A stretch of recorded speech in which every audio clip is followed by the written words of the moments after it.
നമസ്കാരം. KCN വാർത്തകളിലേക്ക് സ്വാഗതം. പ്രധാന വാർത്തകൾ. ദേശീയപാത വികസനം. കാസർഗോഡ് നിർമ്മാണ പ്രവർത്തനം അടുത്ത മാസം. നഗരം ഒഴിവാക്കണമെന്ന ആവശ്യം നിരാകരിച്ചു. ബൈപ്പാസിനെതിരെ സ്വകാര്യ സംഘടന സമർപ്പിച്ച രൂപരേഖ പരിഗണിച്ചില്ലെന്ന ആക്ഷേപം. സമ്പൂർണ്ണ വൈദ്യുതീകരണം യാഥാർത്ഥ്യമാകുന്നു. ജില്ലയിൽ മാർച്ച് 31 മുൻപ് പദ്ധതി നടപ്പിലാക്കാൻ MM മണിയുടെ അധ്യക്ഷതയിൽ ചേർന്ന യോഗത്തിൽ തീരുമാനമായി. കാത്തിരിപ്പിന്റെ 2 പതിറ്റാണ്ടുകൾക്കൊടുവിൽ പട്ടയം ലഭിച്ചത് നിരവധി കുടുംബങ്ങൾക്ക്. ജില്ലാ കളക്ടറുടെ ജനസമ്പർക്ക പരിപാടിയിൽ കനിവ് തേടിയെത്തിയവരിൽ ലോകമറിയുന്ന ഷഹനായി വാദകനും.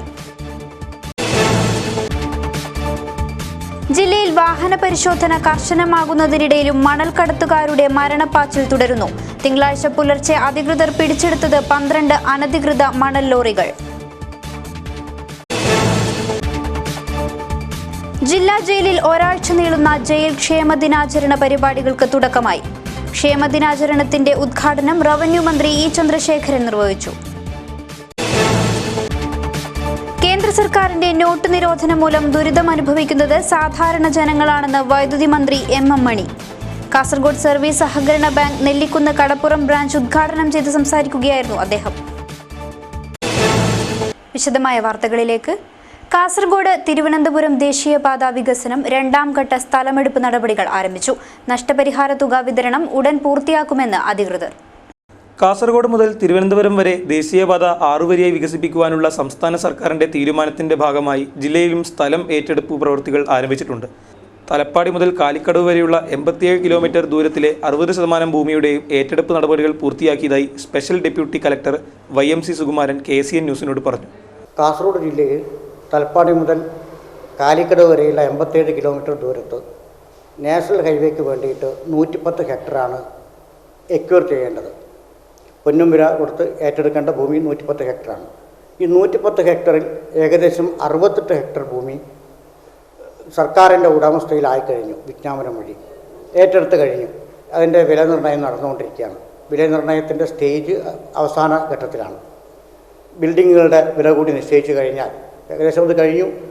അവരുടെ ഡീറ്റെയിൽഡ് വാല്യുവേഷൻ സ്റ്റേറ്റ്മെൻറ്റ് തയ്യാറാക്കി ഓരോ ഉടമകളെയും വിളിച്ച് അവരുടെ ആധാരങ്ങൾ പരിശോധിച്ച് ഉടമസ്ഥത ഉറപ്പാക്കിയതിന് ശേഷം അവരുടെ അക്കൗണ്ടിലേക്ക് പൈസ മാറുക എന്നുള്ള ഒരു ജോലിയാണ് ബാക്കിയുള്ളത്. അപ്പോൾ അവാർഡ് പ്രഖ്യാപിച്ച് ഈ പൈസ വരുന്ന മുറക്ക് അവർക്ക് പൈസ നൽകുകയും പൈസ കൊടുത്തു കഴിഞ്ഞാൽ അവരെ ഒഴിപ്പിക്കുന്നതിനുള്ള നടപടി സ്വീകരിക്കുകയും ഭൂമി ഏറ്റെടുത്ത് ടെൻഡർ നടപടിയായിട്ട് മുന്നോട്ട് പോവുകയും ചെയ്യും. 110 ഹെക്ടർ ഭൂമിയാണ് ഏറ്റെടുക്കേണ്ടി വരിക. ആവശ്യമായ ഇടങ്ങളിൽ ഓവർ ബ്രിഡ്ജുകളും ഫ്ലൈ ഓവറുകളും അനുവദിക്കും. ഭൂമിക്കും കെട്ടിടങ്ങൾക്കും ഉയർന്ന നഷ്ടപരിഹാര തുക നൽകുന്നതിനാൽ എതിർപ്പുകൾ കുറവാണെന്നും അദ്ദേഹം കൂട്ടിച്ചേർത്തു. അതേസമയം കാസർഗോഡ് നഗരത്തെ ബാധിക്കുന്നതാണ് നിലവിലെ പ്ലാൻ എന്ന് ആക്ഷേപമുണ്ട്. കുറഞ്ഞ ചെലവിലും സൗകര്യത്തിലും ചൗക്കി വിദ്യാനഗർ ബൈപ്പാസ് രൂപീകരിക്കാമെന്നിരിക്കെ നഗരത്തിന്റെ ഹൃദയത്തിലൂടെയുള്ള നിർമ്മാണം തുടരുന്നത് ശരിയല്ലെന്ന് save Kasaragod town committee convener Shafi Nalappad KCN ന്യൂസിനോട് പറഞ്ഞു. നഗരത്തിലൂടെ ഹൈവേ വികസനം പോവുകയാണെങ്കിൽ അത് നഗരത്തിന് വളരെ അധികം നഷ്ടമാണ്. ഏതാനും വ്യക്തികളുടെ കെട്ടിടങ്ങൾ പോകുന്നത് മാത്രമല്ല, സമീപകാലത്ത് നമ്മുടെ മലപ്പുറം ജില്ലയിലും കണ്ണൂർ ജില്ലയിലും സമാനം 4ഉം 5ഉം ഓരോ ജില്ലകളിൽ 5ഉം 6ഓളം ബൈപ്പാസുകൾ പുതുതായിട്ട് ഗവൺമെൻറ് അനുവദിച്ചു. അവിടെയെല്ലാം ജനസാന്ദ്രതയും നഗരങ്ങളെയും ഒഴിവാക്കിക്കൊണ്ട് ബൈപ്പാസിന് ഒരുപാട് സാധ്യതകളെ ആരാഞ്ഞുകൊണ്ട് അവിടുത്തെ രാഷ്ട്രീയ പാർട്ടികളും ജനങ്ങളും തീരുമാനിക്കുകയും അത് പ്രകാരം മുന്നോട്ട് പോവുകയും ചെയ്തു. പക്ഷേ കാസർഗോഡിൻ്റെ കാര്യത്തിൽ ജനപ്രതിനിധികളോ അതുപോലെ ഗവൺമെൻറ്റോ അതിന് ബന്ധപ്പെട്ട ആളുകളോ യാതൊരു തീരുമാനവും എടുക്കുന്നില്ല. നഗരത്തിലൂടെ തന്നെ പോകണമെന്ന വാശിയിലാണ് ഗവൺമെൻറ്. കാസർഗോഡിനോട് മൊത്തത്തിൽ എല്ലാ കാലത്തും കേരള സർക്കാരുകൾ പോകുന്ന അവഗണന റോഡ് വികസനത്തിൻ്റെ കാര്യത്തിലും ഈ സർക്കാർ നമ്മളോട് കാണിച്ചിരിക്കുകയാണ്. മറ്റ് ജില്ലകളിലെ ഇത്തരം പ്രശ്നങ്ങൾ ജില്ലാ ഭരണകൂടങ്ങളും ജനപ്രതിനിധികളും രമ്യമായി പരിഹരിച്ച മാതൃക മുന്നിൽ നിൽക്കെ ജില്ലയിലും ജനകീയമായി പ്രവൃത്തികൾ തുടരുമെന്നാണ് ജനങ്ങളുടെ പ്രതീക്ഷ. ജില്ലയിൽ മാർച്ച് 31 മുൻപ് സമ്പൂർണ്ണ വൈദ്യുതീകരണം പൂർത്തിയാക്കാൻ മന്ത്രി MM മണിയുടെ അധ്യക്ഷതയിൽ ചേർന്ന യോഗത്തിൽ തീരുമാനമായി. ഇതിനാവശ്യമായ പോസ്റ്റുകൾ ഗുണ്ടൽപേട്ടിൽ നിന്ന് എത്തിക്കുമെന്നും യോഗം വ്യക്തമാക്കി. സെക്ഷൻ ഓഫീസിന്റെ ഔപചാരികമായ ഉദ്ഘാടനം ഊർജ്ജ പ്രതിസന്ധിക്കിടയിൽ ലോഡ് ഷെഡിംഗ് ഒഴിവാക്കാനുള്ള ചിന്തയിലാണ് സർക്കാർ മുന്നോട്ട് പോകുന്നതെന്ന് വൈദ്യുതി മന്ത്രി MM മണി പറഞ്ഞു. കേരള സ്റ്റേറ്റ് ഇലക്ട്രിസിറ്റി ബോർഡ് ലിമിറ്റഡിന്റെ ജില്ലയിലെ 30ാമത് സെക്കൻഡ് ഓഫീസ് പുത്തികെ പഞ്ചായത്തിലെ സീതാങ്കുളിയിൽ ഉദ്ഘാടനം ചെയ്ത് സംസാരിക്കുകയായിരുന്നു അദ്ദേഹം. ഊർജം ഇവിടെ വലിയ പ്രതിസന്ധിയിലാണ്. പോരാ ഈ വർഷമാണ് ഉൽപാദനം കുറയും, മഴ കുറവ്, ഡാമിൽ വെള്ളമില്ല, അതിൻ്റേതായ എല്ലാ പ്രശ്നവും ഇപ്പം നേരിടാൻ പോവുക. എങ്കിലും ഗവൺമെന്റ് ചിന്തിക്കുന്നത് ഇപ്പോൾ ഊർജ പ്രതിസന്ധി ഉണ്ടെങ്കിലും വൈദ്യുതി കട്ട് ഏർപ്പെടുത്താതെ, ലോഡ് ഷെഡിങ് ഇല്ലാതെ ജനങ്ങൾക്ക് ബുദ്ധിമുട്ട് ഒഴിവാക്കി എങ്ങനെയും വൈദ്യുതി എത്തിച്ച് കാര്യങ്ങൾ പോവുക എന്നാണ് സംസ്ഥാന ഗവൺമെൻറ്റും KSE ബോർഡും ചിന്തിക്കുന്നത്. അതിനുവേണ്ടിയുള്ള നടപടിയാണ് ബോർഡ് ഇപ്പോൾ സ്വീകരിച്ചുകൊണ്ടിരിക്കുന്നതെന്ന് അറിയിക്കാൻ ഞാൻ ഈ അവസരം വിനിയോഗിക്കുകയാണ്. ചടങ്ങിൽ PB അബ്ദുൾ റസാഖ് MLA അധ്യക്ഷനായി. NA Nellikunnu MLA, KM Ashraf, Aruna, Malathi Suresh തുടങ്ങിയവർ സംസാരിച്ചു.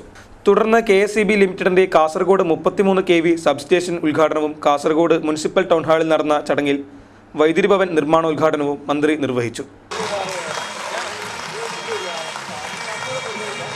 30,000 ഗുണഭോക്താക്കൾക്ക് സബ്സ്റ്റേഷന്റെ പ്രയോജനം ലഭിക്കും. ചടങ്ങിൽ NA നെല്ലിക്കുന്ന MLA അധ്യക്ഷനായി. പരിപാടിയിൽ B ഫാത്തിമ ഇബ്രാഹിം, മാലതി സുരേഷ്, മുൻ MLA KP Satheesh Chandran, CH Kunhambu തുടങ്ങിയവർ സംസാരിച്ചു. തുടർന്ന് MM മണിയുടെ അധ്യക്ഷതയിൽ ചേർന്ന യോഗത്തിൽ മാർച്ച് 31 മുമ്പ് ജില്ലയിൽ സമ്പൂർണ്ണ വൈദ്യുതീകരണം പൂർത്തിയാക്കുവാൻ തീരുമാനമായി. ആവശ്യമായ പോസ്റ്റുകൾ എത്തിക്കുകയും വൈദ്യുതീകരണം പൂർത്തിയായ സെക്ഷനുകളിലെ ഉദ്യോഗസ്ഥർ പൂർത്തിയാക്കാത്ത സെക്ഷനുകളിലേക്ക് വിന്യസിച്ച് സമ്പൂർണ്ണ വൈദ്യുതീകരണം നടപ്പിലാക്കാനുള്ള ഒരുക്കത്തിലാണ് അധികൃതർ. ജില്ലാ കളക്ടറുടെ ജനസമ്പർക്ക പരിപാടിയിൽ സങ്കടപ്പെരുമഴ. നിരവധി കുടുംബങ്ങൾക്ക് പട്ടയം ലഭിച്ചത് കാത്തിരിപ്പിന്റെ 2 പതിറ്റാണ്ടുകൾക്കൊടുവിൽ. കണ്ണു തുറക്കാത്ത അധികൃതരുടെ കനിവ് തേടിയെത്തിയവരിൽ ലോകമറിയുന്ന ഷഹനായി വാദകനും. വികലാംഗരും എൻഡോസൾഫാൻ ദുരിതബാധിതരും അവശരും ഉൾപ്പെടെ നൂറുകണക്കിന് ആളുകളാണ് നിവേദനവുമായി ജില്ലാ കളക്ടറെ കാണാനെത്തിയത്. പരാതികളിലാകട്ടെ ഭൂരിഭാഗവും മുഖ്യമന്ത്രിയുടെ ചികിത്സാ ധനസഹായം, പട്ടയം എന്നിവ സംബന്ധിച്ചതാണ്. കളക്ടറേറ്റ് കോൺഫറൻസ് ഹാളിൽ റേഷൻ കാർഡ്, പഞ്ചായത്തുമായി ബന്ധപ്പെട്ട പരാതികൾ തുടങ്ങിയവയ്ക്ക് പ്രത്യേക കൗണ്ടറുകളും ഏർപ്പെടുത്തിയിരുന്നു. മഞ്ചേശ്വരം, കാസർഗോഡ് താലൂക്കിലെ ആളുകളാണ് സമക്ഷം 2ാം ഘട്ടത്തിലേക്ക് പരാതികളുമായി എത്തിയത്. 17 കുടുംബങ്ങൾക്ക് ചടങ്ങിൽ വെച്ച് ജില്ലാ കളക്ടർ പട്ടയ വിതരണം ചെയ്തു. കാസർഗോഡ് താലൂക്കിലെ 11 കുടുംബങ്ങൾക്കും മഞ്ചേശ്വരം താലൂക്കിലെ 6 കുടുംബങ്ങൾക്കുമാണ് വർഷങ്ങളുടെ കാത്തിരിപ്പിനൊടുവിൽ പട്ടയം ലഭിച്ചത്. മാർച്ച് 6 കാഞ്ഞങ്ങാട് നടന്ന സമക്ഷം പരിപാടിയുടെ ആദ്യഘട്ടത്തിൽ 4057 പരാതികൾ ലഭിച്ചിരുന്നു. ഇതിൽ 2791 പരാതികൾക്ക് അന്ന് തന്നെ തീർപ്പ് കൽപ്പിക്കുകയും ചെയ്തു. അധികൃതരുടെ കനിവ് തേടിയെത്തിയവരിൽ ജീവിത പ്രാരാബ്ധങ്ങളുമായി പ്രശസ്ത ഷഹനായി വാദകൻ ഉസ്താദ് ഹസൻ ബായിയും ഉണ്ടായിരുന്നു. തന്റെ വീടിന്റെ പണി പൂർത്തിയാക്കാനുള്ള നെട്ടോട്ടത്തിലാണ് ലോകമറിയുന്ന ഈ കലാകാരൻ. 10 അംഗ കുടുംബത്തിന്റെ ഏക അത്താണിയാണ് ഈ കലാകാരൻ. ഭാര്യയും മകനുമാകട്ടെ രോഗികളും. മക്കളും മരുമക്കളും അടങ്ങുന്ന കുടുംബത്തിന്റെ സങ്കടം കളക്ടർ കേൾക്കുമെന്ന പ്രതീക്ഷയിലാണ് ഉസ്താദ്. ജില്ലയിൽ വരൾച്ച ശക്തമാവുന്നതിനിടയിലും അനധികൃത മണലെടുപ്പ് തുടരുന്നു. തിങ്കളാഴ്ച പുലർച്ചെ 12 ലോറികളാണ് അധികൃതർ പിടിച്ചെടുത്തത്. കർണാടകയിൽ നിന്നും ചെക്ക് പോസ്റ്റ് വെട്ടിച്ച് ഊടുവഴിയിലൂടെ കാസർഗോഡ് ഭാഗത്തേക്ക് 4 ലോറികളിലായി കടത്തുവാൻ ശ്രമിച്ച മണൽ വിദ്യാനഗർ CI ബാബു പെരിങ്ങയത്ത്, ബദിയടുക്ക SI ദാമോദരൻ എന്നിവരുടെ നേതൃത്വത്തിലാണ് പിടിച്ചെടുത്തത്. തിങ്കളാഴ്ച പുലർച്ചെ ഉക്കിനടുക്ക, ബദിയടുക്ക ടൗൺ പരിസരം എന്നിവിടങ്ങളിൽ നടത്തിയ വാഹന പരിശോധനയ്ക്കിടെയാണ് മണൽക്കടത്ത് പിടിച്ചെടുത്തത്. ലോറി ഡ്രൈവർമാരായ മലപ്പുറം നിലമ്പൂരിലെ മുഹമ്മദ് റഫീഖ്, തെങ്കാശിയിലെ ജോൺസൺ, കർണാടക പുത്തൂരിലെ ജബ്ബാർ, കാഞ്ഞങ്ങാട് ഗുരുപുരത്തെ മുഹമ്മദ് റിയാസ് എന്നിവരെ അറസ്റ്റ് ചെയ്തു. കർണാടകയിൽ നിന്നും അതിർത്തി മേഖലയിലെ ചെക്ക് പോസ്റ്റുകൾ വെട്ടിച്ച് ഊടുവഴിയിലൂടെ ജില്ലയിൽ മണൽ കടത്തുവാൻ ശ്രമിക്കുന്നതായി പോലീസിന് വിവരം ലഭിച്ചിരുന്നു. ഇതേ തുടർന്ന് നടന്ന പരിശോധനയിലാണ് മണൽ ലോറികൾ പിടിച്ചെടുത്തത്. അതേസമയം മഞ്ചേശ്വരത്ത് അനധികൃതമായി പൂഴി കടത്തുകയായിരുന്ന 4 ടോറസ് ലോറികളും 1 ടിപ്പർ ലോറിയും മഞ്ചേശ്വരം SI E അനൂപ് കുമാർ പിടിച്ചെടുത്തു. തിങ്കളാഴ്ച പുലർച്ചെ ഒസങ്കടി, ഉപ്പള എന്നിവിടങ്ങളിൽ വെച്ചാണ് പൂഴി ലോറികൾ പിടിയിലായത്. ലോറി ജീവനക്കാരായ കർണാടക മർക്കടിയിലെ റഹീം, മൂളിയാർ പൊവ്വലിലെ ഉനൈസ്, ബണ്ട്വാളിലെ നസ്വിദ്, ഭട്ടിപ്പദവിലെ റിയാസ്, കുഞ്ചത്തൂർ പദവിലെ നവാസ് എന്നിവരാണ് മഞ്ചേശ്വരത്ത് പിടിയിലായത്. 2 ലോറികൾ കുമ്പളയിലും 1 ലോറി കാസർഗോഡും പിടിയിലായി. കാഞ്ഞങ്ങാട് ജില്ലാ ജയിലിൽ ഒരാഴ്ച നീളുന്ന ജയിൽ ക്ഷേമദിനാചരണ പരിപാടികൾക്ക് തുടക്കമായി. റവന്യൂ മന്ത്രി E ചന്ദ്രശേഖരൻ ക്ഷേമദിനാചരണത്തിന്റെ ഉദ്ഘാടനം നിർവഹിച്ചു. ജില്ലാ ജയിലിൽ ഒരാഴ്ച നീണ്ടുനിൽക്കുന്ന ജയിൽ ക്ഷേമദിനാചരണത്തിന് തുടക്കമായി. റവന്യൂ മന്ത്രി E ചന്ദ്രശേഖരൻ ജയിൽ ക്ഷേമദിനാചരണം ഉദ്ഘാടനം ചെയ്തു. ഈ വേള, ഈ സന്ദർഭം ഒരു തിരുത്തലിന് വേണ്ടിയുള്ള സമയമായി ഉപയോഗിക്കാൻ തയ്യാറാണ്. താൻ ചെയ്ത പ്രവർത്തനത്തെ കുറിച്ച് ഒരു പുനർവിചിന്തനത്തിന് തയ്യാറാക്കേണ്ട സന്ദർഭമാണ് ജയിൽ ജീവിതം എന്ന് പറയുന്നത്. തനിക്ക് ഇന്നേ വരെ ആർജിക്കാൻ കഴിയാത്ത ഏതെങ്കിലും തരത്തിലുള്ള അറിവുകൾ നേടാൻ ആവശ്യമായ അവസരമായി ഉപയോഗിക്കാനുള്ള സമയമാണ് ജയിൽ. വായിക്കുക, പഠിക്കുക, മനസ്സിലാക്കുക, സമൂഹത്തെ മനസ്സിലാക്കുക, നാടിനെ മനസ്സിലാക്കുക, സാമൂഹ്യ ജീവിതത്തെക്കുറിച്ച് ഉയർന്ന ബോധത്തിലേക്ക് എത്തുക, സഹജീവികളോട് സഹാനുഭൂതിയോടുകൂടി പെരുമാറാനുള്ള സമീപനം ആർജിക്കുക എന്ന് പറഞ്ഞാൽ നമ്മുടെ ഭാഗത്ത് വരുന്ന തെറ്റുകളുണ്ടെങ്കിൽ തെറ്റ് തിരുത്താൻ സ്വമേധയാ സ്വയമായി ഒരു ആത്മ പരിശോധനയ്ക്ക് സന്നദ്ധമാകുക. പി കരുണാകരൻ MP മുഖ്യാതിഥിയായിരുന്നു. കാഞ്ഞങ്ങാട് നഗരസഭാ ചെയർമാൻ VV രമേശൻ അധ്യക്ഷനായി. ഉത്തരമേഖല jail DIG Sivadasan, Kozhikode regional jail welfare officer VP Sunilkumar, jail staff association ജില്ലാ convener VK Sasikumar, jail superintendent PK Sasikumar തുടങ്ങിയവർ സംസാരിച്ചു. വിവിധ കലാപരിപാടികളും അരങ്ങേറി. കൗൺസിലർ വിജയ മുകുന്ദ് സമ്മാനദാനം നിർവഹിച്ചു. നമ്മൾ ജനിച്ചു വീഴുന്നതിന് മുൻപേ ആരംഭിച്ച വിദ്യാലയങ്ങളുടെ വാർഷികാഘോഷ പരിപാടികളിൽ പങ്കെടുക്കാൻ അവസരം ലഭിക്കുന്നത് സൗഭാഗ്യമായി കാണുന്നുവെന്ന് റവന്യൂ മന്ത്രി E Chandrasekharan. Kasaragod town UP school ശതോത്തര ജൂബിലിയോടനുബന്ധിച്ചുള്ള സാംസ്കാരിക സമ്മേളനവും ഡിജിറ്റൽ ക്ലാസ് മുറിയും ഉദ്ഘാടനം ചെയ്ത് സംസാരിക്കുകയായിരുന്നു അദ്ദേഹം. 125 വർഷം പൂർത്തിയാക്കുന്ന Kasaragod municipal town UP school ശതോത്തര ജൂബിലി ആഘോഷങ്ങൾക്ക് സമാപനമായി. നമ്മൾ ജനിച്ചു വീഴുന്നതിന് മുമ്പ് ആരംഭിച്ച വിദ്യാലയങ്ങളുടെ വാർഷികാഘോഷത്തിൽ പങ്കെടുക്കുക എന്നത് സൗഭാഗ്യകരമാണെന്ന് സാംസ്കാരിക സമ്മേളനവും ഡിജിറ്റൽ ക്ലാസ് മുറിയും ഉദ്ഘാടനം ചെയ്തുകൊണ്ട് റവന്യൂ മന്ത്രി ഇ ചന്ദ്രശേഖരൻ പറഞ്ഞു.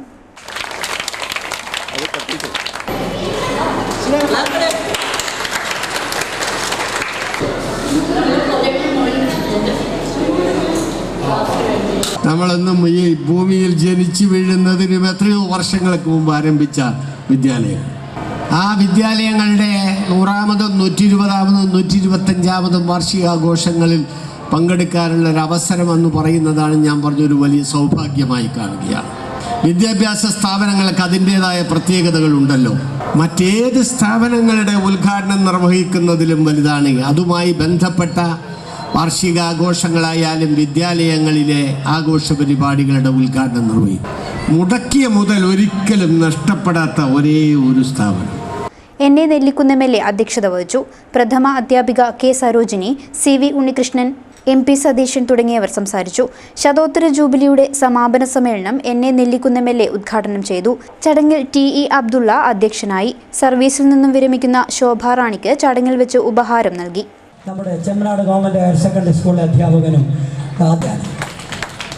ഏതാനും ദിവസങ്ങളായി ഇവിടെ വന്ന് നമ്മളുടെ കുട്ടികളെ പാട്ട് പഠിപ്പിച്ച് വളരെ ഭംഗിയായി കന്നഡ മലയാളം ഭാഷയിൽ നമ്മുടെ കുട്ടികളെ പാട്ട് പഠിപ്പിച്ച് ഇവിടെ നല്ലൊരു സ്വാഗതഗാനം സായി പ്രസാദം ഭവന പദ്ധതിയുടെ 2ാം ഘട്ടത്തിന് തുടക്കമായി. എൻമകജെ പഞ്ചായത്തിലാണ് പദ്ധതി നടപ്പിലാക്കുന്നത്.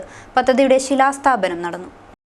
എൻഡോസൾഫാൻ ദുരിതബാധിതർക്കായി തണലൊരുക്കുന്നതിന്റെ ഭാഗമായാണ് സായി പ്രസാദം ഭവന പദ്ധതി നടപ്പിലാക്കുന്നത്. സത്യസായി ഓഫറിംഗ് ട്രസ്റ്റ് കേരള സർക്കാരുമായി സഹകരിച്ചാണ് പദ്ധതി നടപ്പിലാക്കുന്നത്. ജില്ലയിലെ തെരഞ്ഞെടുക്കപ്പെട്ട 3 പഞ്ചായത്തുകളിലാണ് ഭവന പദ്ധതി നടപ്പിലാക്കുന്നത്. തെരഞ്ഞെടുക്കപ്പെട്ട ഓരോ കുടുംബത്തിനും 10 സെന്റ് സ്ഥലവും 500 ചതുരശ്രടിയിലുള്ള വീടുമാണ് നിർമ്മിച്ചു നൽകുന്നത്. ജില്ലയിൽ പുല്ലൂർ പെരിയ, കോടോമ്പുളൂർ, എൻമകജെ പഞ്ചായത്തുകളിലാണ് പദ്ധതി നടപ്പിലാക്കുന്നത്. വീടുകൾക്ക് പുറമെ പ്രാഥമികാരോഗ്യ കേന്ദ്രം, ആംബി തിയേറ്റർ, കുട്ടികളുടെ പാർക്ക്, ബഡ്സ് സ്കൂൾ തുടങ്ങിയ സൗകര്യങ്ങളും ഒരുക്കുന്നുണ്ട്. എൻമകജെ പഞ്ചായത്തിൽ ഭവന പദ്ധതിയുടെ ശിലാസ്ഥാപനം മന്ത്രി ഇ ചന്ദ്രശേഖരൻ നിർവഹിച്ചു.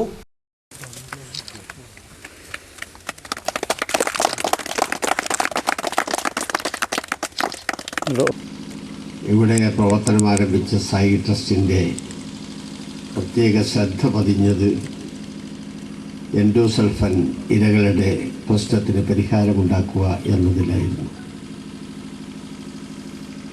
അന്ന് ഞാൻ MLA ആയിരുന്നപ്പോൾ ഈ ട്രസ്റ്റിൻ്റെ ഏറ്റവും പ്രധാനപ്പെട്ട അതിനെ കൊണ്ട് നടത്തുന്ന ഫൗണ്ടേഷൻ്റെ എക്സിക്യൂട്ടീവ് ഡയറക്ടറായ ശ്രീ K ആനന്ദകുമാർ കാസർഗോഡ് വന്ന് ജില്ലാ കളക്ടർ ഉൾപ്പെടെയുള്ളവരുമായി ചർച്ച നടത്തി എൻഡോസൾഫൻ ഇരകൾക്ക് 100-ലധികം വീടുകൾ, അവരന്ന് അദ്ദേഹം എനിക്ക് തോന്നുന്നു 102 വീടുകളാണെന്ന് പറഞ്ഞത്, 108 വീടുകളാണ്. ആ വീടുകൾ നിർമ്മിക്കുന്നതിനാവശ്യമായ പ്രവർത്തനങ്ങളിൽ ഞങ്ങൾ തയ്യാറാണെന്നും പഞ്ചായത്ത് പ്രസിഡന്റ് രൂപാവാണി ആർബട്ട് അധ്യക്ഷയായി. Panchayat vice president K Puttappa, സ്ഥിരം സമിതി അധ്യക്ഷ MA ആയിഷ, പഞ്ചായത്ത് സംഘം അഫ്രീന, ഹനീഫ നടുബൈൽ, ഉദയചെട്ടിയാർ തുടങ്ങിയവർ സംസാരിച്ചു. കേന്ദ്ര സർക്കാരിന്റെ നോട്ട് നിരോധനം മൂലം ദുരിതമനുഭവിക്കുന്നത് സാധാരണ ജനങ്ങളാണെന്ന് വൈദ്യുതി മന്ത്രി MM മണി. കാസർഗോഡ് സർവീസ് സഹകരണ ബാങ്ക് നെല്ലിക്കുന്ന് കടപ്പുറം ബ്രാഞ്ച് ഉദ്ഘാടനം ചെയ്ത് സംസാരിക്കുകയായിരുന്നു അദ്ദേഹം.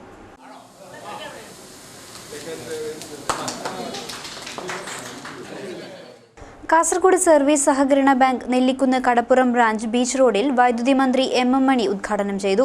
കേന്ദ്ര സർക്കാരിന്റെ നോട്ട് നിരോധനത്തിൽ ദുരിതം അനുഭവിക്കുന്നത് ദരിദ്രരാണെന്നും എ.ടി.എമ്മിന്റെ മുന്നിലെ ക്യൂവിൽ സമ്പന്നന്മാർക്കു പകരം പാവപ്പെട്ട ദരിദ്രനാരായണന്മാരെ മാത്രമേ നമുക്ക് കാണാൻ സാധിക്കുന്നുള്ളൂവെന്നും അദ്ദേഹം കൂട്ടിച്ചേർത്തു. ഇവിടെ എന്തോ കള്ളപ്പണം തടയാനെന്നൊക്കെ പറഞ്ഞു. ഈ എ.ടി.എമ്മിന്റെ മുമ്പിൽ നിന്നതെല്ലാം ദരിദ്രനാരായണന്മാരാണ്. ഈ എ.ടി.എമ്മിൻ്റെ എല്ലാം ബാങ്കുകളുടെ ദേശവൽക്കൃത ബാങ്കുകളുടെയും എല്ലാം മുമ്പിൽ നിന്നതും ദരിദ്രനാരായണന്മാരാണ്. ഇന്ത്യയിലെ ഏതെങ്കിലും സമ്പന്നന്മാർ ടാറ്റയോ ബിർളയോ അംബാനി ഗ്രൂപ്പോ അവരുടെ മക്കളോ ഭാര്യമാരോ ആരും ഒരു എ.ടി.എമ്മിൻ്റെ മുമ്പിലോ അല്ലെ ഒരു ബാങ്കിൻ്റെ മുമ്പിലോ നിന്നില്ല. രാജ്യത്തെ ജനകൂടിയിൽ ഇന്ത്യയിലെ 130 കോടി വരുന്ന ദരിദ്രനാരായണന്മാരാണ്. ചടങ്ങിൽ എൻ.എ. നെല്ലിക്കുന്ന് എം.എൽ.എ. അധ്യക്ഷത വഹിച്ചു. ബാങ്ക് കൗണ്ടറും മൊബൈൽ ബാങ്കിങ്ങും മുൻ എം.എൽ.എ. കെ.പി. സതീഷ് ചന്ദ്രൻ ഉദ്ഘാടനം ചെയ്തു. ചടങ്ങിൽ ഹാജിറ മുഹമ്മദ് കുഞ്ഞി, മുഹമ്മദ് ഹാരിസ്, സിയാന ഹനീഫ്, എസ്.ജെ. പ്രസാദ്, പി. ദാമോദരൻ തുടങ്ങിയവർ സംസാരിച്ചു.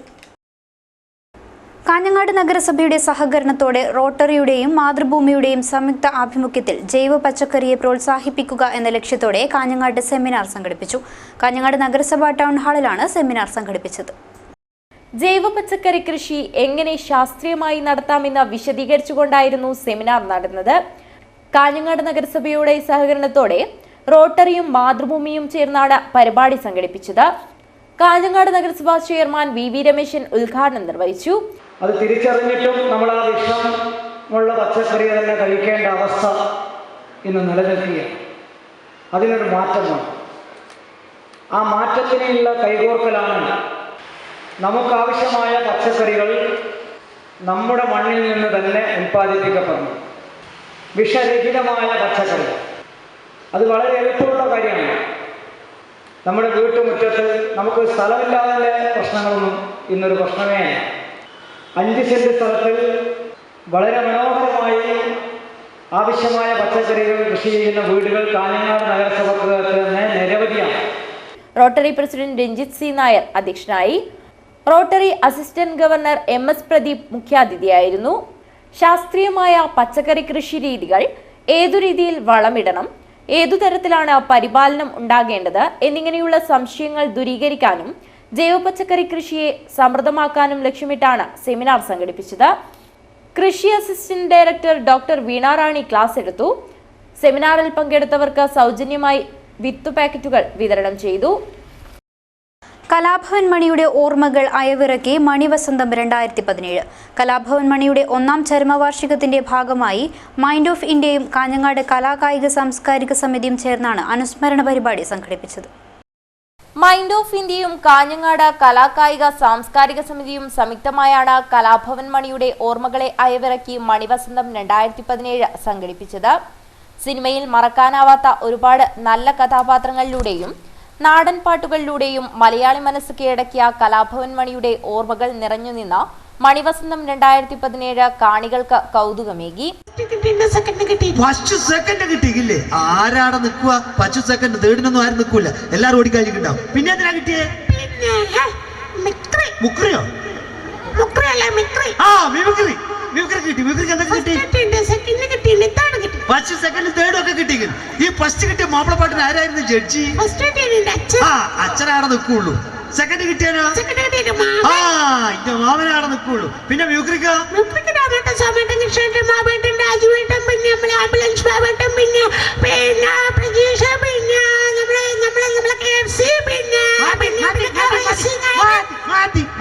കർക്കിടത്തിൽ മഴ പെയ്തിട്ട് ചോരാത്തന്നെ കേട്ടോ.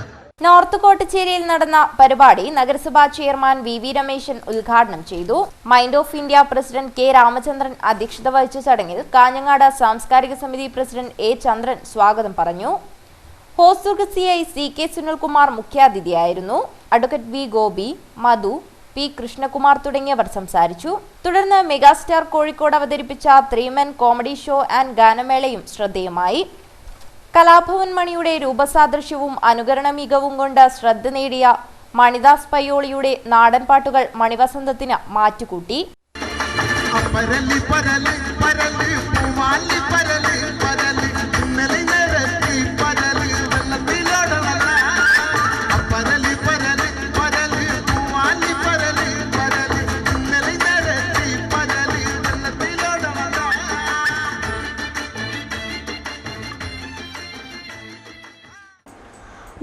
വിലയില്ല. ഇഞ്ചി കർഷകർ പ്രതിസന്ധിയിൽ. പരീക്ഷണ കൃഷി ഇറക്കിയ തടത്തിലെ സുകുമാരന് ഇഞ്ചി കൃഷി നൽകിയത് നഷ്ടങ്ങൾ മാത്രം. വിപണിയിൽ വിലത്തകർച്ച നേരിട്ടതോടെ കാസർഗോഡ് ജില്ലയിലെ ഇഞ്ചി കർഷകർ പ്രതിസന്ധിയിലായി. മലയോര പഞ്ചായത്തുകളിൽ ഉൾപ്പെടെ നിരവധി കർഷകരാണ് ഇഞ്ചി കൃഷി ഇറക്കി കടക്കണിയിലായത്. മുൻവർഷങ്ങളിലില്ലാത്ത വിലത്തകർച്ചയാണ് ഇത്തവണ ഇഞ്ചി കർഷകർക്ക് പ്രതിസന്ധി സമ്മാനിച്ചത്. ജില്ലയിൽ കോടോമ്പോളൂർ, പനത്തടി, ഈസ്റ്റളേരി, വെസ്റ്റളേരി, കള്ളാർ, പുല്ലൂർപെരിയ പഞ്ചായത്തുകളിലെ കർഷകരാണ് ഇഞ്ചിയുടെ വിലത്തകർച്ച തിരിച്ചടിയായത്. പുല്ലൂർപെരിയ പഞ്ചായത്തിലെ തടത്തിലെ സുകുമാരന്റെ അവസ്ഥയും വ്യത്യസ്തമല്ല. മാതൃകാ കർഷകനുള്ള പുരസ്കാരം നേടിയ സുകുമാരൻ പരീക്ഷണാടിസ്ഥാനത്തിലാണ് ഇഞ്ചി കൃഷി ഇറക്കിയത്. നിലമൊരുക്കാനും വളത്തിനുമായി 30,000 രൂപയോളം ചെലവ് വന്നു. കിലോയ്ക്ക് 50 രൂപ നിരക്കിലായിരുന്നു ഇഞ്ചി വിത്തുകൾ ശേഖരിച്ചത്. എന്നാൽ ഇത്തവണ അന്യസംസ്ഥാനങ്ങളിൽ നിന്ന് വ്യാപകമായി ഇഞ്ചി എത്തി തുടങ്ങിയതോടെയാണ് ജില്ലയിലെ ഇഞ്ചി കർഷകർക്ക് വിപണിയിൽ വില ലഭിക്കാതെ പോയത്. കർണാടകയിൽ നിന്നുമാണ് പ്രധാനമായും ഇഞ്ചി എത്തിയത്. തടത്തിലെ സുകുമാരന്റെ കൃഷിയിടത്തിൽ സമൃദ്ധമായി ഇഞ്ചി ലഭിച്ചുവെങ്കിലും വിപണിയിലെ വിലത്തകർച്ച സുകുമാരനും ദുരിതമായി. കാഞ്ഞങ്ങാട്ടെ വിപണിയിൽ കിലോയ്ക്ക് 20 രൂപ നിരക്കിലാണ് ഇഞ്ചി വിൽക്കേണ്ടി വന്നതെന്ന് സുകുമാരൻ പറയുന്നു. ഇഞ്ചി കൃഷി പ്രാവശ്യം നമ്മൾ കഴിഞ്ഞ വർഷം 50 റുപ്യ 40 റുപ്യൊക്കെ വരെ ഉണ്ടായിരുന്നു. അത് കണ്ടിട്ടാണ് നമ്മൾ ഇഞ്ചി കൃഷി ഇറക്കിയത്. ഒരുപാട് പൈസ നമുക്ക് 1.5 ലക്ഷം റുപ്യ വരെ ചിലവായി ഇപ്പോൾ. അപ്പോൾ ഇത് കിട്ടുമ്പോൾ ഇപ്പോൾ നോക്കുമ്പോൾ ഇഞ്ചിക്ക് വിലയില്ല, ആർക്കും വേണ്ട. ഞാൻ എല്ലാ കാസർഗോഡ്, കാഞ്ഞങ്ങാട് എല്ലാ കടയിലും കയറി ഇറങ്ങി. ആരും ഇപ്പോൾ ഇഞ്ചി ആവശ്യമില്ല എന്ന് പറയുന്നു.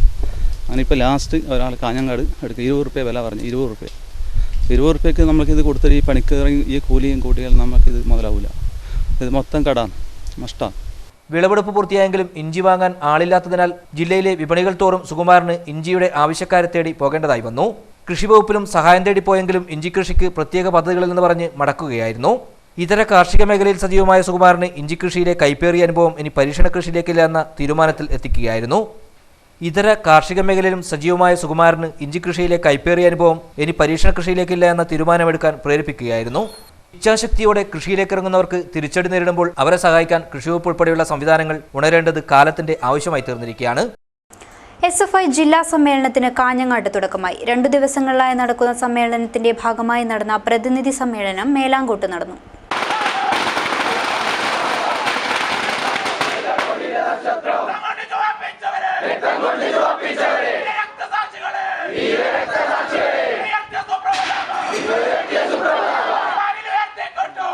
രണ്ട് ദിവസങ്ങളിലായി കാഞ്ഞങ്ങാട് നടക്കുന്ന SFI ജില്ലാ സമ്മേളനത്തിന് തുടക്കമായി. മേലാങ്കോട്ട് നടന്ന പ്രതിനിധി സമ്മേളനം DYFI കേന്ദ്ര കമ്മിറ്റി അംഗം AA റഹീം ഉദ്ഘാടനം ചെയ്തു. ഇത്രയേറെ വ്യത്യസ്തതകൾ, സങ്കീർണമായ വ്യത്യസ്തതകൾ, ആ വ്യത്യസ്തതകളെല്ലാം ഏകോപിപ്പിച്ചുകൊണ്ട് എങ്ങനെയാണ് ഒരു രാജ്യത്തിന് മുന്നോട്ട് പോകാനാവുക? ഇന്ത്യൻ ജനാധിപത്യം 6.5 പതിറ്റാണ്ട് മുന്നോട്ട് പോകുമ്പോൾ ആ ജനാധിപത്യ ഇന്നലകളിൽ ഒരുപാട് പ്രതിസന്ധികൾ നേരിട്ട പ്രതിസന്ധികളിലെല്ലാം സ്വതന്ത്ര ഭാരതത്തിനും സ്വാതന്ത്ര്യം സംസ്ഥാപിക്കുന്നതിനും മുൻപ് ഇന്ത്യയുടെ ദേശീയ സമര പോരാട്ടത്തിലും അതിനുശേഷം നടന്ന സ്വാതന്ത്ര്യാനന്തരം ഇന്ത്യ നേരിട്ട ഭീഷണികളിലും പ്രതിസന്ധികളിലുമെല്ലാം ഈ രാജ്യത്തെ നയിച്ചത്, ഈ രാജ്യത്തിന് പകർന്നു കൊടുത്തത് ആ കാലഘട്ടത്തിന്റെ യൗവനമായിരുന്നു. ജില്ലാ പ്രസിഡന്റ് K മഹേഷ് അധ്യക്ഷത വഹിച്ചു. സംഘാടക സമിതി chairman VV Rameshan, P Narayanan, SR Arya, Khadeejath Suhaila, MV Ratheesh, V Sooraj, B Vaishakhi എന്നിവർ സംസാരിച്ചു. പ്രധാന വാർത്തകൾ വീണ്ടും. ദേശീയപാത വികസനം. കാസർഗോഡ് നിർമ്മാണ പ്രവർത്തനം അടുത്ത മാസം. നഗരം ഒഴിവാക്കണമെന്ന ആവശ്യം നിരാകരിച്ചു. ബൈപ്പാസിനെതിരെ സ്വകാര്യ സംഘടന സമർപ്പിച്ച രൂപരേഖ പരിഗണിച്ചില്ലെന്ന ആക്ഷേപം. സമ്പൂർണ്ണ വൈദ്യുതീകരണം യാഥാർത്ഥ്യമാകുന്നു. ജില്ലയിൽ മാർച്ച് 31 മുൻപ് പദ്ധതി നടപ്പിലാക്കാൻ MM മണിയുടെ അധ്യക്ഷതയിൽ ചേർന്ന യോഗത്തിൽ തീരുമാനമായി. കാത്തിരിപ്പിന്റെ 2 പതിറ്റാണ്ടുകൾക്കൊടുവിൽ പട്ടയം ലഭിച്ചത് നിരവധി കുടുംബങ്ങൾക്ക്. ജില്ലാ കളക്ടറുടെ ജനസമ്പർക്ക പരിപാടിയിൽ കനിവ് തേടിയെത്തിയവരിൽ ലോകമറിയുന്ന ഷഹനായി വാദകനും. ജില്ലയിൽ വാഹന പരിശോധന കർശനമാകുന്നതിനിടയിലും മണൽക്കടത്തുകാരുടെ മരണപ്പാച്ചിൽ തുടരുന്നു. തിങ്കളാഴ്ച പുലർച്ചെ അധികൃതർ പിടിച്ചെടുത്തത് 12 അനധികൃത മണൽ ലോറികൾ. ജില്ലാ ജയിലിൽ ഒരാഴ്ച നീളുന്ന ജയിൽ ക്ഷേമദിനാചരണ പരിപാടികൾക്ക് തുടക്കമായി. ക്ഷേമദിനാചരണത്തിന്റെ ഉദ്ഘാടനം റവന്യൂ മന്ത്രി E ചന്ദ്രശേഖരൻ നിർവഹിച്ചു. കേന്ദ്ര സർക്കാരിന്റെ നോട്ട് നിരോധനം മൂലം ദുരിതമനുഭവിക്കുന്നത് സാധാരണ ജനങ്ങളാണെന്ന് വൈദ്യുതി മന്ത്രി MM മണി. കാസർഗോഡ് സർവീസ് സഹകരണ ബാങ്ക് നെല്ലിക്കുന്ന് കടപ്പുറം ബ്രാഞ്ച് ഉദ്ഘാടനം ചെയ്ത് സംസാരിക്കുകയായിരുന്നു അദ്ദേഹം. വാർത്താ ബുള്ളറ്റിൻ പൂർണ്ണമാകുന്നു. നമസ്കാരം.